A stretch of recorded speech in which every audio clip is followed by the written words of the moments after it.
I've personally sent over 700,000 cold emails, and I want to share the 3 lessons that I've learned in running these outbound campaigns for our own accounts, but also for our clients as well. And these emails have genuinely contributed to generating millions of dollars in revenue for our clients' accounts. So what I want to do is share everything that we've learned and all the mistakes that we made so that you can shortcut years of learning and start booking meetings and signing clients today using these methods. And at the end of the video, I'll share the last tip that's going to allow you to 3x the number of bookings that you get without having to find new leads or write new scripts. And it's honestly one of the most effective methods that you could use if your goal is to sign clients for an agency. So if you don't know who I am, my name's Ethan Welby. I'm the co-founder of Agency Growth Partner. Again, we've been building these acquisition systems for marketing agencies. We've done it for over 30 of them so far. They're all 6, 7, and 8-figure agencies. And we help them to build out these systems to sign more clients and scale up their revenue. And if you want more information on that, you can just check the link in the description. So lesson number 1 is to personalize these emails based on the problem, not on the prospect. So when I first started out doing outbound and I was offering marketing services for a client and I was figuring out how to do everything, I would watch these YouTube videos and all the advice that they would give would start with, personalize the emails, give them a compliment, congratulate them on something that they've done, talk about their case studies, talk about their website, all these random things that actually had nothing to do with what the email was about, because we were offering marketing services. Us congratulating them about, their university, all these things, it actually wasn't relevant at all. But the advice that they gave, they were mentioning that we should personalize it because that's what's going to make them answer.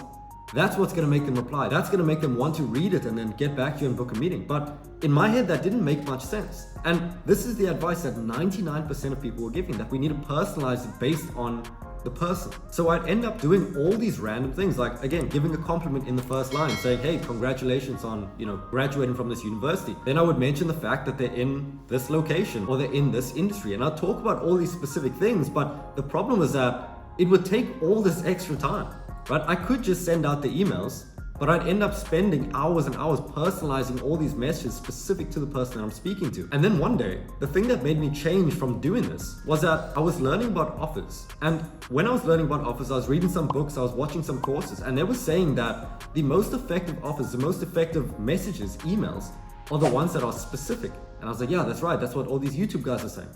But specific to the problem, not to the person. So they were saying that, for example, a chiropractor will have different problems to a plumber. They have specific types of clients that they want, but they have all these unique problems and all these unique desires. So by speaking on these specific desires, this is what's going to make them reply. So the specificity actually had nothing to do with the person in itself or the location or giving compliments. It had to do with what specific problem they were facing. And that's when I learned about the concept of sub-problems. So for example, we help marketing agencies. Now, what we could do is we could go up to them and say, hey, we'll help you grow your business. But the problem with this is that it's so broad that it could apply to anyone that it's not going to be effective. So what I started doing after I learned about this was, again, personalizing the emails, but to the problem. So I would say, hey, we'll help you book 10 to 30 qualified meetings every single month with established businesses and decision makers of these businesses so that you can sign 20% of these clients every single month and raise your prices at the same time. So instead of saying we'll help you increase your revenue, which we're actually helping them to do, we're saying all these specific things that are tied to their exact problems, like the fact that they don't normally get qualified bookings. They don't get a predictable source of them. They don't speak to decision makers. They can't charge high prices. All these sub-problems that I'm solving in the copy is building this offer to make it super appealing because it's so specific to the problem. So this goes back to the point of personalizing based on the problem, not on the person. Instead of talking about, hey, I saw you're in this location. Hey, you went to this university. Hey, you have this type of dog, which doesn't matter. What we're doing is we're talking about the problems that they're facing, and this is what's going to make them get onto a call and eventually sign up as a client. So the lesson that you can take from this one is, instead of personalizing based on all these random arbitrary things, what you can do is figure out what's the main problem of your niche. So for example, if you're helping e-com brands, it's more sales, selling more product. But then the next step is to go into the sub problems. Right? What are the additional things that they want? What are the additional things that they're struggling with? and come up with at least 3 to 5 of them. So it could be that they want more sales, but they want more sales predictably because inconsistent sales are a big problem for them. It could also be that they want more customers, but they also want to keep the current customers. They want to get the customers coming back over and over and over. So the lack of consistency and the lack of retention. These are all problems that the business is facing. And if you can mention this in the outbound and in your sales too, it's going to become so much more effective. So what you can take away from this is 1, define your niche, define their biggest problem, and then define their sub-problems. And now when you're speaking to them, you can mention these sub-problems and it's going to be so much more effective compared to speaking on broad things and on personalizing with random compliments. Now, lesson number 2 from sending over 700,000 cold emails is that your only goal is to get a yes. And because of that, you need to make it as easy as possible for them to say yes. So to explain this point, there was one consulting client that I had and they came to me, they were a marketing agency. And they were showing me their scripts and they were asking, why am I not getting replies? Why am I not getting bookings? So I looked at the script and every single thing was perfect, except for the last component. Now, everything in the script was great. For example, they had a great offer, they had great case studies, but at the end of the email, they were offering their service with the price. So why this was a problem was that because they were putting the price at the end, because they were putting and offering what they do at the end, there was no reason to actually get onto a call. Because if you think about it, the only reason that they'd get onto a call with you so that you can make a sale is so that they can get more information, so that they can get a better understanding of what you do and then get a price and then potentially move forward. But now, because they put the price in the email and stated exactly what they do and how they do it, there's no reason to get onto the call. So they weren't getting any replies because they didn't need any information. They had everything they needed. But at the same time, it was a problem because all the value that my client did, all the work that they did, in terms of the systems, the back end, the delivery, they had a phenomenal service. They were so good. But because everything was sent in an email and it was so short and so concise with a price, the value that they provided couldn't be conveyed in just an email. So because the value couldn't be conveyed, they weren't getting any replies. And again, the best way to convey the value is to get onto a call, figure out their problems, and state how your service can solve these problems. But because that couldn't happen, because they had the price and the whole conversation was just one email, they never ended up getting any replies or signing any clients from it. And the worst part is they were sending this to thousands and thousands of people. So they had the volume, they had the offer, they had the case studies, they were just missing this last component. So the only thing that we did to solve this entire problem was to just, instead of offering the price, we offered more information. Okay, so we stated the offer in the email, like usual, mentioned the case studies, offered more information. And now they were just getting this flood of new replies because they had exactly what the market wanted. They just needed to get the yes. So we offered more information. They said, yes, please send more information. Then we created a templatized response. So it means that we made a response we sent to everyone, just giving an overview of what they did with a call to action of booking a meeting, right? And then again, we go for the yes. So at the end of this, what we call a mini pitch, we offer more information or offer to get onto a call. They say yes again, we send the booking link, get them onto a call, walk them through the sales process. They say yes, they sign up, and then obviously they're a client. But again, the lesson that we can take from this is that all we're doing is just selling the next step. All we're doing is just getting them to say yes. So in the initial email, we ended with, would you want more information? Yes. Okay. Send them more information. Would you want to get onto a call so we can go into more detail? Yes. Okay. Would you be open to getting started with this service in the sales process? Yes. Okay. New client. And that is all we're doing. Now, the biggest mistake that people make is that instead of going for the small yes, they're going for the absolute biggest end yes. So in the email itself, in step number 1, they're pitching the service.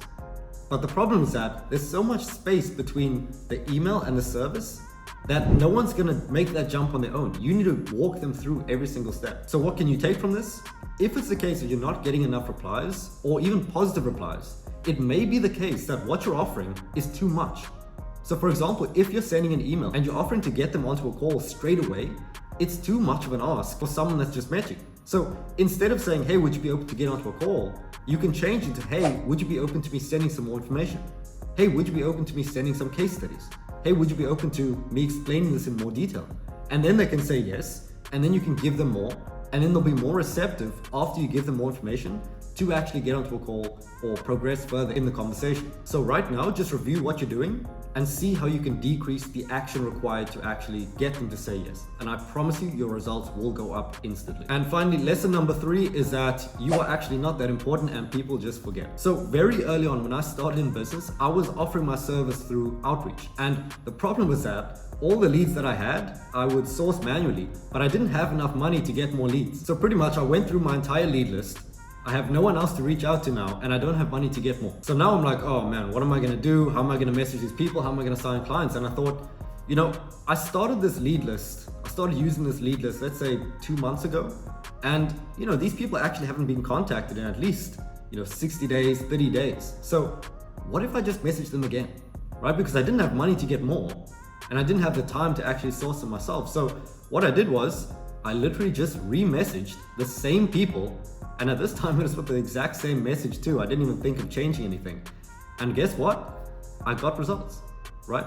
People that didn't see it the first time, the initial message, they saw it now when I messaged them again 2 months later.